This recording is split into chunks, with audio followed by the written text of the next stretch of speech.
નમસ્કાર દર્શક મિત્રો, હું છું પરમાર અનિશા. તમે જોઈ રહ્યા છો લોક સામના ન્યૂઝ. તો જોઈએ આજના સમાચાર સાવરકુંડલાથી અમારા રિપોર્ટર યશપાલ વ્યાસ સાથે. અમરેલી જિલ્લાના સાવરકુંડલા માટે આજે ઐતિહાસિક દિવસ રહ્યો છે. વર્ષોથી રાહ જોવાતી નર્મદાના નીરની ભેટ હવે સુખનેરા ડેમ સુધી પહોંચી છે. સૌની યોજના અંતર્ગત નાવલી નાની સિંચાઈ યોજના એટલે કે સુખનેરા ડેમમાં નર્મદાના પાણી પહોંચતા ખેડૂતો અને ગ્રામજનોમાં આનંદની લાગણી જોવા મળી. આ અવસરે ધારાસભ્ય મહેશભાઈ કસવાલાના હસ્તે પૂજન અર્ચન સાથે નર્મદા મૈયાના નીરના વધામણા કરવામાં આવ્યા. આ યોજના થકી હવે સિંચાઈ, પીવાના પાણી અને ભૂગર્ભ જળસ્તરમાં નોંધપાત્ર સુધારો થવાની આશા વ્યક્ત કરવામાં આવી રહી છે. સાવરકુંડલાની જીવાદોરી સમાન સુખનેરા ડેમમાં સૌની યોજના અંતર્ગત નર્મદાના પાણીનું આગમન સમગ્ર પંથક માટે ખુશીની ક્ષણ બની છે.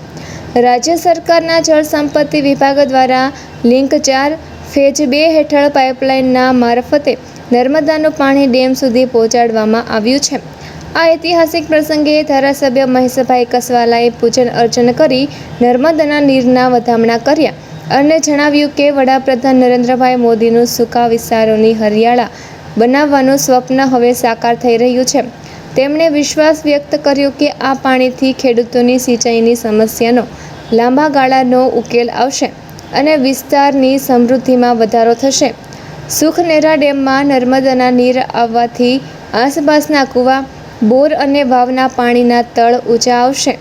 ખેડૂતોને વર્ષભર ખેતી માટે પાણી મળશે તેમજ પશુપાલકોને પણ મોટી રાહત મળશે. કાર્યક્રમમાં ભાજપના આગેવાનો, જળ સંપત્તિ વિભાગના અધિકારીઓ, સ્થાનિક સહકારી આગેવાનો અને મોટી સંખ્યામાં ગ્રામજનો ઉપસ્થિત રહ્યા હતા. સમગ્ર વાતાવરણ નર્મદે સર્વદેના જય ઘોષથી ગુંજી ઉઠ્યું. તો ફરી મળીશું એક નવા સમાચાર સાથે. ત્યાં સુધી જોતા રહો લોક સામના ન્યૂઝ.